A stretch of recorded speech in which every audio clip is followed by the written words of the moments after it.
रात गहरी हो रही थी। आसमान पर बेशुमार तारे झिलमिला रहे थे और हवाएं सरसराती हुई सुनसान गलियों में बह रही थीं।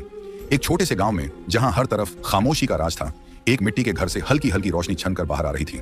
अंदर एक चारपाई पर दो छोटे बच्चे जोया और अली अपनी माँ की गोद में दुबके बैठे कहानी सुन रहे थे। अम्मी, क्या वाकई परियों का देश होता है? जोया ने मासूमियत से पूछा। माँ मुस्कुराकर बोली, हाँ बेटा, लेकिन वहां सिर्फ वही जा सकते हैं जिनके दिल सच्चे और नेक हों। तो क्या मैं जा सकूंगा अम्मी?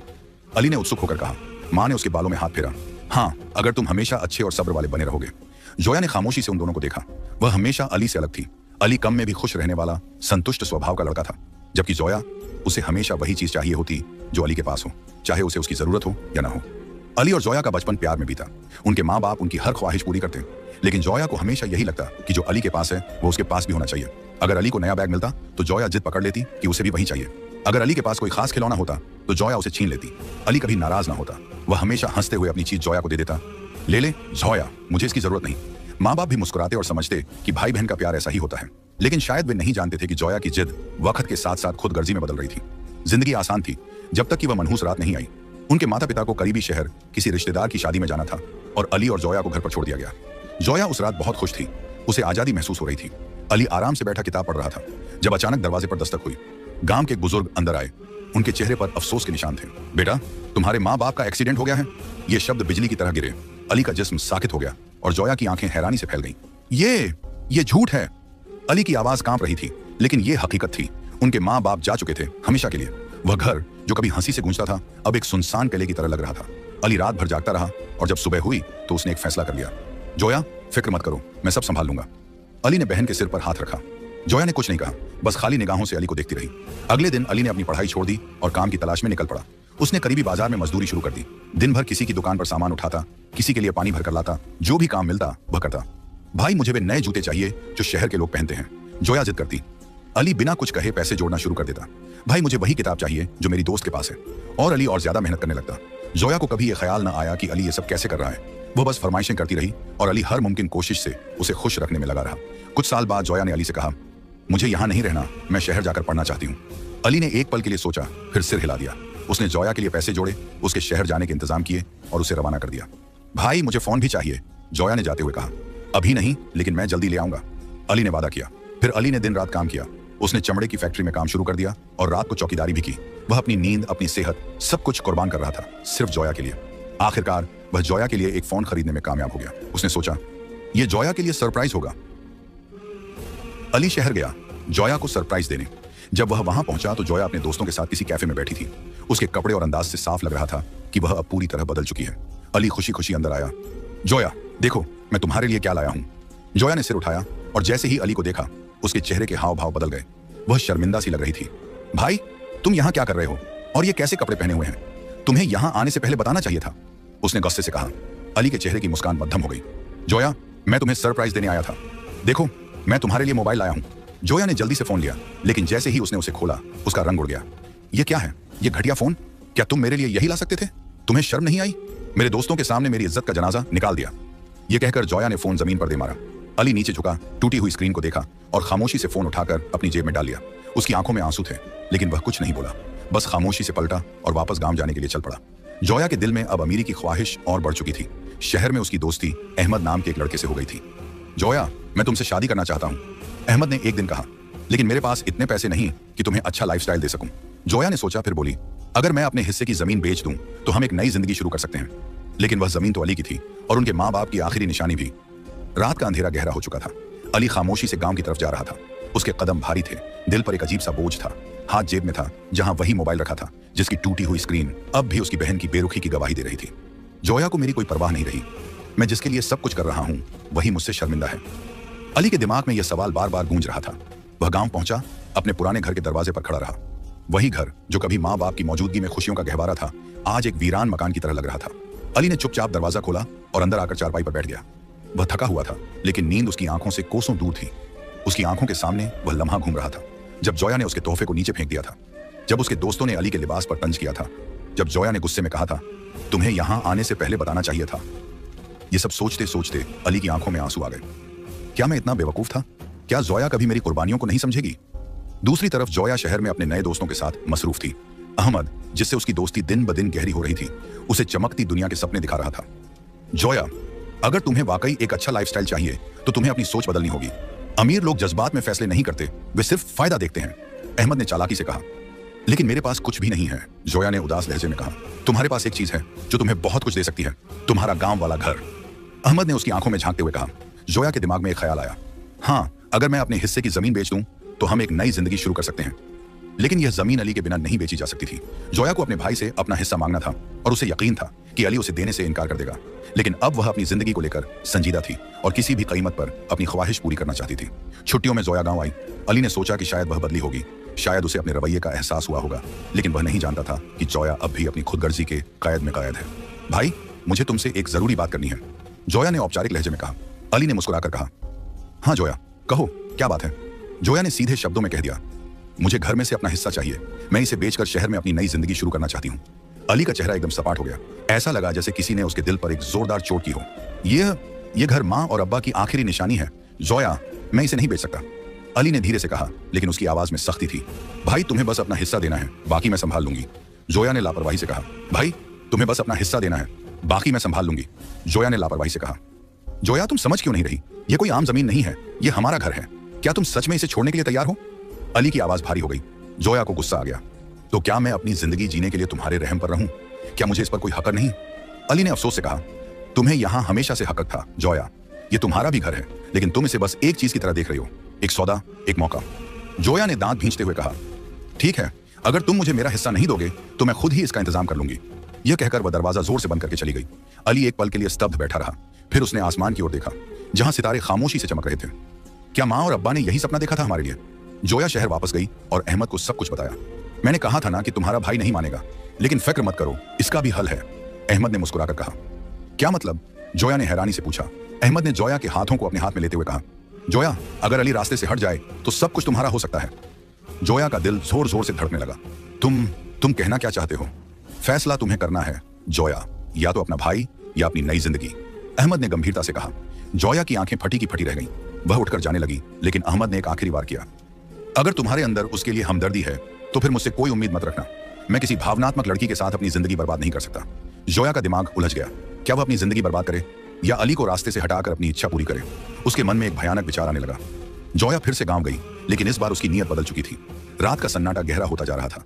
गांव में हवा के हल्के झोंके पेड़ों की शाखाओं से टकराकर एक डरावनी सरसराहट पैदा कर रहे थे। अली अपने कमरे में बैठा जोया की वापसी पर खुश था। उसे लग रहा था कि उसकी बहन बदल गई है, कि वह फिर से वही जोया बन गई है जो बचपन में उसकी सबसे अच्छी दोस्त हुआ करती थी। लेकिन अली को क्या पता था कि जिसे वह अपनी दुनिया समझता था वही आज उसकी दुनिया अंधेरी करने जा रही थी। जोया अली के कमरे में दाखिल हुई। उसके हाथ पसीने से भीगे हुए थे, दिल जोर जोर से धड़क रहा था। आस्तीन में छुपाया हुआ चाकू उसके हाथों में ठंडक भर रहा था, लेकिन उसके दिल में तूफान मचा हुआ था। क्या मैं सच में ऐसा कर सकती हूँ? उसके दिमाग में सवाल उठा, लेकिन तुरंत अहमद का चेहरा सामने आ गया। या तो मैं या तुम्हारा भाई, अहमद की आवाज उसके कानों में गूंजने लगी। जोया ने गहरी सांस ली और जबरदस्ती अपने चेहरे पर नरमी लाने की कोशिश की। भाई, उसने धीरे से कहा। अली ने मुस्कुराकर देखा। हाँ जोया, मैं तुमसे माफी मांगने आई हूं। मैंने जो किया वह बहुत गलत था। मुझे कभी एहसास नहीं हुआ कि तुमने मेरे लिए कितनी कुर्बानियां दी हैं, जोया ने नम आंखों से कहा, जबकि अंदर ही अंदर वह एक भयानक फैसला कर चुकी थी। अली की आंखें खुशी से चमक उठी। उसने आगे बढ़कर जोया को गले लगा लिया। मुझे पता था कि मेरी बहन कभी गलत नहीं हो सकती, अली ने भावुक होकर कहा। जोया के हाथ कांप रहे थे। उसकी पकड़ चाकू पर मजबूत हो चुकी थी। अली की पीठ पर उसका हाथ था और अब बस एक वार करना था, बस एक पल, और सब कुछ उसके हाथ में आ जाता। लेकिन जैसे ही वह चाकू निकालने लगी, अचानक अली पीछे हटा और बिस्तर पर बैठ गया। जोया, आओ बैठो, कुछ देर बात करते हैं, अली ने नरमी से कहा। जोया एक पल के लिए चौंक गई। वह सोच रही थी कि अगर अली बैठ गया तो हमला करना मुश्किल हो जाएगा। अब क्या करूं? उसके दिमाग में उथल पुथल चल रही थी। अली ने गहरी सांस ली और आसमान की तरफ देखा। याद है जोया, जब हम छोटे थे तो माँ हमें कहानियां सुनाया करती थी। कहानियों में हमेशा सच्चाई की जीत होती थी और बुराई का अंजाम बुरा होता था। जोया चुप रही। उसका दिल तेजी से धड़क रहा था। मुझे याद है जब मैंने पहली बार अपनी चीजें तुम्हें खुशी खुशी दी थी, क्योंकि मैं चाहता था कि मेरी बहन हमेशा खुश रहे। अली की आवाज नर्म थी, लेकिन जोया के दिल पर हथौड़े की तरह लग रही थी। क्या वही जोया आज भी यहाँ मौजूद है, या शहर की चकाचौंध ने मेरी बहन को बदल दिया है? अली ने उसकी आंखों में झांकते हुए पूछा। जोया ने नजरें चुरा ली। उसका दिल जोर जोर से धड़कने लगा था। नहीं, मुझे यह सब नहीं सुनना, मुझे बस अपना हिस्सा चाहिए। जोया ने मन ही मन खुद को कठोर करते हुए सोचा। जोया ने अपने डर और भावनाओं को एक तरफ रखते हुए चाकू को मजबूती से पकड़ा। उसका हाथ धीरे धीरे अली की तरफ बढ़ रहा था, लेकिन जैसे ही वह हमला करने लगी, अली ने एकदम सिर झुका लिया। जोया, मुझे यकीन है कि मेरी बहन कभी मुझे धोखा नहीं देगी। यह जुमला जोया के दिमाग में गूंज गया। उसका हाथ बीच में रुक गया, शरीर कांपने लगा। मैं अपने ही भाई को मारने जा रही हूँ, जो मेरे लिए सब कुछ करता रहा। जोया की आंखों में एक पल के लिए बेबसी उभरी, लेकिन तुरंत अहमद का चेहरा दिमाग में आ गया। नहीं, मुझे यह करना होगा। एक पल की हिचकिचाहट के बाद जोया ने पूरी ताकत से चाकू अली के शरीर में घोंप दिया। अली की आंखें हैरानी से फैल गईं। उसने जोया की तरफ देखा, जैसे कुछ समझने की कोशिश कर रहा हो। जोया की सांस रुक गई। अली का चेहरा तकलीफ और दुख की तीव्रता में बदल गया था। उसके होंठ हल्के हिल रहे थे, लेकिन शब्द नहीं निकल रहे थे। अली ने धीरे धीरे अपने पेट पर हाथ रखा, जहां से खून बह रहा था। उसके कपड़े खून में रंग चुके थे और वह लड़खड़ाकर जमीन पर गिर गया। जोया, तुमने ये क्यों किया? अली की आवाज कमजोर हो चुकी थी, लेकिन आंखों में सिर्फ एक सवाल था। जोया ने हाथ पीछे खींच लिया। उसका पूरा शरीर कांप रहा था। उसके हाथ पर अली का खून लगा था और अचानक उसे लगा जैसे जमीन हिलने लगी हो। मैंने यह क्या कर दिया? उसके दिमाग में एक जोरदार झटका लगा। अली की सांसें धीमी होती जा रही थी। वह जमीन पर पड़ा अपनी बहन को देख रहा था, लेकिन अब उसकी आंखों में हैरानी कम और अफसोस ज्यादा था। जोया, मैंने तुमसे हमेशा प्यार किया, तुम्हारी हर ख्वाहिश पूरी की, और बदले में तुमने। अली की आवाज टूटने लगी। जोया पीछे हट गई। नहीं, मैंने कुछ गलत नहीं किया। मुझे यह करना था। मुझे अपनी जिंदगी संवारनी थी। वह खुद को यकीन दिलाने की कोशिश कर रही थी, लेकिन उसका जमीर चिल्ला चिल्ला कर कह रहा था कि उसने सब कुछ बर्बाद कर दिया। अली ने एक आखिरी सांस ली और उसकी आंखें बंद हो गईं। जोया ने अपनी ही दुनिया को अपने हाथों से खत्म कर दिया था। अली की आंखों की रोशनी बुझ चुकी थी। उसका बेजान शरीर मिट्टी की ठंडी जमीन पर पड़ा था और उसके चारों तरफ खून फैल रहा था। वही खून जिससे जोया के हाथ रंगे हुए थे। कमरे में एक गहरी खामोशी छाई हुई थी। सिर्फ जोया की तेज सांसें सुनाई दे रही थी। वह पीछे हटी, दीवार से जा टकराई। यह मैंने क्या कर दिया? उसके हाथ कांप रहे थे। दिल धड़कने की बजाय धक धक करके फटने को था। जोया ने अली की तरफ देखा। उसकी आंखें अभी भी थोड़ी सी खुली हुई थी, जैसे उसके दिमाग में आखिरी सवाल जमा हुआ हो। जोया, तुमने ऐसा क्यों किया? लेकिन अब अली कभी कोई सवाल नहीं करेगा। जोया का दिमाग धमाकों की तरह चल रहा था। मुझे जल्दी यहां से निकलना होगा। उसने कपड़ों वाली पेटी घसीटी और अली की लाश को उसमें डालने की कोशिश करने लगी, लेकिन अली का शरीर भारी था। जोया के हाथ कांप रहे थे। पसीना उसके माथे से बह रहा था। दिल चाह रहा था कि चीख चीख कर सब कुछ मान ले, सब कुछ छोड़ दे, लेकिन अहमद का चेहरा उसके दिमाग में आया। या तो मैं या तुम्हारा भाई। जोया ने अपने आंसू पोंछे और अली की लाश को किसी तरह धकेल कर पेटी में डाल दिया। मुझे अहमद के पास जाना है, अब सब कुछ मेरा है। जब जोया शहर पहुंची तो अहमद पहले से ही कैफे में उसका इंतजार कर रहा था। जैसे ही वह अंदर आई, अहमद के चेहरे पर चमक आ गई। जोया, तुमने कर दिखाया, वह खुशी से बोला। जोया के चेहरे पर जबरदस्ती की मुस्कान थी, लेकिन दिल में अजीब सा बोझ था।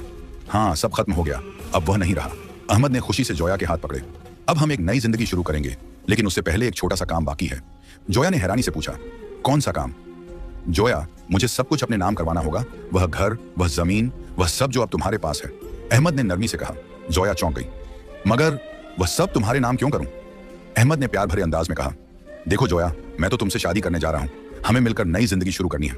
मुझे सब कुछ संभालना होगा ताकि हम अच्छा भविष्य बना सकें, और वैसे भी आगे चलकर यह सब मेरा ही तो होना है। जोया थोड़ी हिचकिचाई, लेकिन अहमद ने उसका हाथ दबाकर कहा, अगर तुम मुझ पर भरोसा करती हो तो यह सब मेरे नाम कर दो। मैं वादा करता हूं हम बहुत खुश रहेंगे। जोया ने थोड़ा सोचा, लेकिन अहमद की बातें उसे सही लगी। उसने सब कुछ अहमद के नाम कर दिया। अब तो हम शादी कर सकते हैं ना अहमद? जोया ने मुस्कुराते हुए कहा। अहमद जोर से हंसने लगा। जोया, तुम कितनी बेवकूफ हो। जोया का दिल तेज धड़कने लगा। क्या मतलब? अहमद ने कुर्सी पर टेक लगाकर कहा, तुम्हें लगता है कि मैं तुमसे शादी करूंगा एक ऐसी लड़की से जो अपने सगे भाई को मार सकती है, जो अपने खून का सौदा कर सकती है? जोया को लगा जैसे किसी ने जमीन खींच ली हो। अहमद, तुम मजाक कर रहे हो ना? तुमने तो कहा था कि तुम मुझसे प्यार करते हो। जोया ने बेचैनी से कहा। प्यार? हाँ, मैंने तो तुम्हें सिर्फ अपने फायदे के लिए इस्तेमाल किया और तुमने बड़ी आसानी से खुद को मेरे हवाले कर दिया। अहमद ने तंज कसते हुए कहा, लेकिन मैंने तुम्हारे लिए सब कुछ छोड़ दिया। मैंने अपने भाई को भी। जोया की आंखें नम हो गईं। और इसीलिए तो मैं तुम्हें नहीं अपना सकता। जो लड़की अपने सगे भाई को मार सकती है, वह किसी और की भी नहीं हो सकती। अहमद ने हिकारत से कहा। यह बात जोया के दिल में चाकू की तरह चुभ गई। अहमद, तुमने मेरे साथ धोखा किया। जोया, धोखा तुमने पहले दिया था, अपने भाई को। मैं तो बस तुम्हारी सच्चाई जानता था और मैंने तुम्हें इस्तेमाल कर लिया। जोया की आंखों में गुस्से और बेबसी के आंसू थे। नहीं, मैं तुम्हें मार डालूंगी।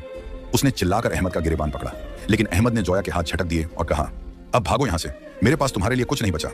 जोया जमीन पर बैठ गई। उसकी आंखों के सामने उसका पूरा अतीत घूमने लगा। मैंने यह सब क्यों किया? मैंने अली को क्यों मारा?